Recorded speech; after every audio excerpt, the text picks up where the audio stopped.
My name is Emily, and at 35, I'm embracing the whirlwind of motherhood for the first time. Parenthood has been a wild mix of joy and exhaustion, but I've been fortunate to have my circle of incredible friends on my side. We've known each other since we were 13, growing up together through all of life's pivotal moments. Now, four of us are navigating the challenges and blessings of motherhood, while Sarah, our fifth, has taken a slightly different path. Though she doesn't have children of her own yet, she works at a daycare, honing her skills and knowledge about childcare. Our group has always been close. Jenna, the life of the party, is quick with a joke to lighten any mood. Mia is the thoughtful one, offering advice and a steady presence whenever needed. Then there's Liz, who somehow manages to juggle her career and family life with a grace that leaves us all in awe. Sarah's love for children shines through in everything she does, but sometimes her desire to prove her expertise can come off a bit too strong. On a bright Saturday afternoon, we all gathered at my house. It was meant to be a casual meet-up, just time to relax, catch up, and let the kids play. The living room buzzed with chatter and bursts of laughter as toys lay scattered about. My 5-week-old son napped peacefully in his rocker, oblivious to the lively scene around him. As the afternoon unfolded, the conversation naturally turned toward motherhood, parenting styles, tricks, and lessons learned.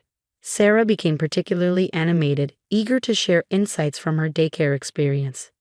"It's all about reading the baby's needs before they even start crying," she said, demonstrating a soothing rocking motion she swore by. Jenna, balancing her toddler on her hip, gave a playful nod. "Sounds like magic, Sarah. You'll have to show me that trick the next time Logan starts his evening fuss." Mia's soft voice chimed in. "It's great we can all share what works. Makes the journey a little easier, don't you think?" We all nodded in agreement, including Liz, who was carefully arranging a snack tray in the kitchen. As the sunlight dipped lower, casting a warm glow through the windows, our talk drifted from parenting to personal growth and the challenges we'd all face together. Moments like these always reminded me how unbreakable our bond felt. But just as the conversation flowed, my son's soft whimper broke through the hum of the room, signaling he was awake and hungry. Sarah immediately volunteered, "Let me take him, Emily. A change of scenery might do him good." Grateful for a brief break, I handed him over, watching as Sarah expertly bounced him on her hip. But it didn't take long for his fussing to turn into full-on crying. I knew that cry. It meant he was hungry. I stood up, ready to take him back. "Thanks, Sarah, but he needs to be fed," I said, reaching for him. To my surprise, Sarah sidestepped, a determined look flashing in her eyes. "He's just a bit cranky." "I've got this, Emily," she insisted. Jenna and Mia exchanged uneasy glances, sensing the tension in the air. I tried again, my voice firmer this time. "Please, Sarah, he's hungry. I need to feed him." But Sarah didn't budge. Instead, she cradled him closer, as if trying to prove a point. My anxiety spiked. This wasn't like Sarah. She'd never ignored my wishes, especially not when it came to my son. "Sarah," I said more forcefully, "give him to me." The room fell silent. Liz, frozen by the snack table, looked on with concern. Still, Sarah refused to hand him over, her voice rising slightly. "I work with babies all the time, Emily. I know what I'm doing. Just give me a minute." Frustration boiled over. "He doesn't need a minute, Sarah. He needs to eat now," I asserted, stepping closer. The air thickened with tension as Sarah tightened her hold, her back now turned to me. Her defiance caught me off guard, but my maternal instincts kicked in. Without hesitation, I stepped forward and firmly took my son from her arms. A soft gasp escaped Jenna as the suddenness of the move hung in the air. Cradling my crying son, I felt him relax instantly as he nestled into me. Turning to Sarah, I held her gaze, my voice steady and resolute. "You overstepped, Sarah. That was not okay. Never keep a child from their parent." A flush of embarrassment colored Sarah's face, though her defiance lingered. "I was just trying to help," she muttered, but Sarah's usual confidence wavered under the stern looks from Jenna, Mia, and Liz. Liz stepped forward, her voice calm but firm. "We all see that you want to help, Sarah, but Emily knows her son best. We need to respect that." As I soothed my son and began to nurse him, the room settled into an uneasy silence. The warmth of the afternoon had fractured, leaving behind a chill of unresolved tension. Sarah's buoyant demeanor faded, weighed down by the collective disapproval. She whispered an apology. though it was unclear who it was directed to, and quietly withdrew to a corner of the room. Her isolation felt stark against the unity the rest of us shared in that uncomfortable moment. In the days that followed, the dust never truly settled. I replayed the incident over and over in my mind, Sarah's defensive words clashing with my lingering frustration. Determined not to let this rift widen, I reached out to her, hoping for a calm conversation to mend what had been broken. But my attempts at reconciliation were met with evasion. Sarah avoided direct contact, and when we finally did speak, it became clear she was still on the defensive. "I was only trying to help Emily.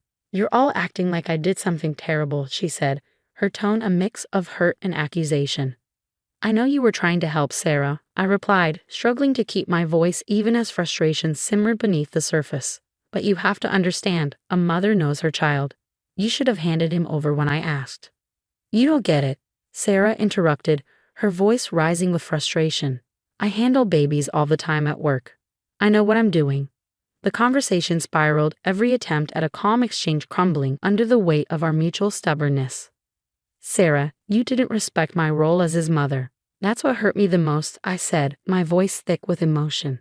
Instead of acknowledging the impact of her actions, Sarah fired back, "You're just ungrateful. I was helping, and this is the thanks I get." Her words stung, and I could feel the old bonds of friendship fray with each verbal jab. The tension between us escalated until I couldn't hold back anymore. "I can't have you around my son if you can't respect my wishes, Sarah," I declared, the finality of my words echoing the resolve in my heart. Sarah's face registered shock, then hardened into a mask of defiance. "Fine, if that's how you feel, maybe it's better if I stay away," she retorted, her voice cold. With that, she turned and walked away, leaving me standing in the wreckage of our once close friendship. The next few weeks blurred by, marked by strained group chats and awkward silences. Sarah began to distance herself not just from me, but from Jenna, Mia, and Liz as well. She built a wall around herself, and each of our attempts to reach out only seemed to reinforce it. As time dragged on, the rift between Sarah and the rest of us deepened, playing out most publicly and painfully on social media. One morning, as I scrolled through my feed, my heart sank. Sarah had started posting thinly veiled jabs at us. One post read, "Funny how some people think they know everything just because they're parents." The implication clear to all of us who knew the backstory. Each post added a layer of discomfort and dismay within our group. One afternoon, Jenna called me, her voice tight with frustration. "Have you seen Sarah's latest posts? It's getting out of hand, Emily. It feels like we're being publicly shamed just for protecting our kids." Mia and Liz echoed similar sentiments in our group chat. The situation was spiraling, pulling us into a public spectacle we never wanted. After much discussion, we came to a difficult decision. We agreed to block Sarah, not out of spite. We didn't block Sarah out of spite, but to shield ourselves from the ongoing negativity that had taken over her online persona. The decision to cut ties on social media wasn't easy. "It feels like we're officially closing the door on her," Liz lamented one evening. "But what choice do we have? She's not just crossing lines, she's obliterating them." "It's about more than just our feelings," Mia added. "We can't preach respect and boundaries to our kids and then let Sarah trample over ours."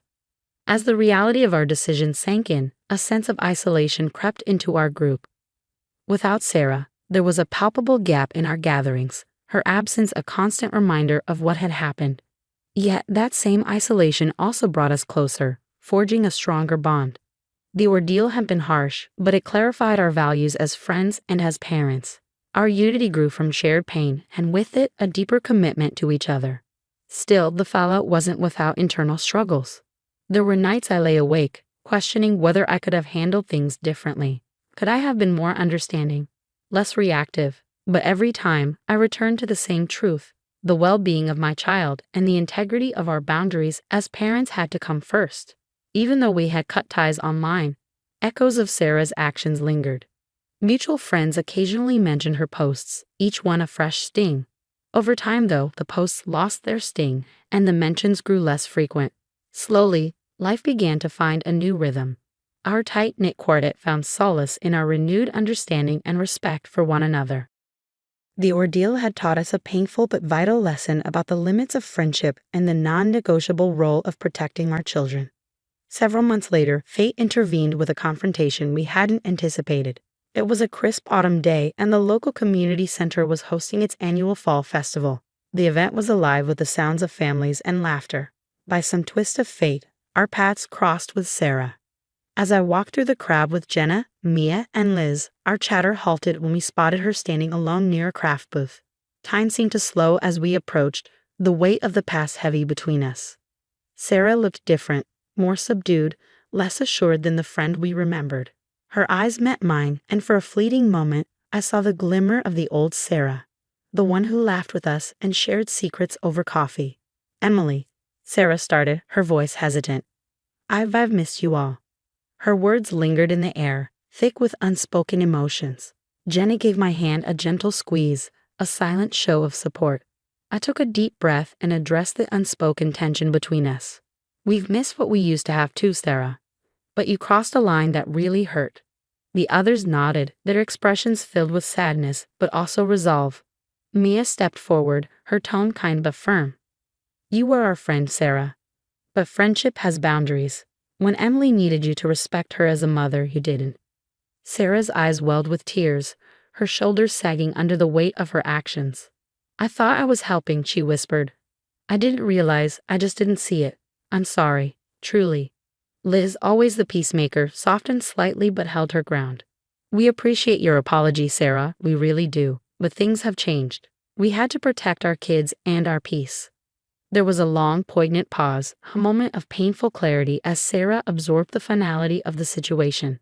"I hope you can all forgive me someday, even if things can't go back to how they were." Her words hung in the air, heavy with remorse and a flicker of hope. But we all knew the damage was too deep to overlook. As we parted ways, the festival's lively atmosphere resumed around us, a stark contrast to the quiet sadness we carried. Sarah walked away, a solitary figure in the crowd, beginning her own journey of reflection and growth. Back together, Jenna, Mia, Liz, and I shared a moment of silent solidarity. Our bond, though tested, had endured. We have faced a difficult chapter, but through it we learned a powerful lesson about mutual respect and the protective instincts that come with motherhood. What would you have done if you were in Emily's shoes? Would you have tried to mend the friendship, or would you have protected your peace like she did? Share your thoughts and experiences in the comments below. And don't forget to like this video if you enjoyed the story. Subscribe to our channel for more content like this. Your support helps us continue bringing these stories to life.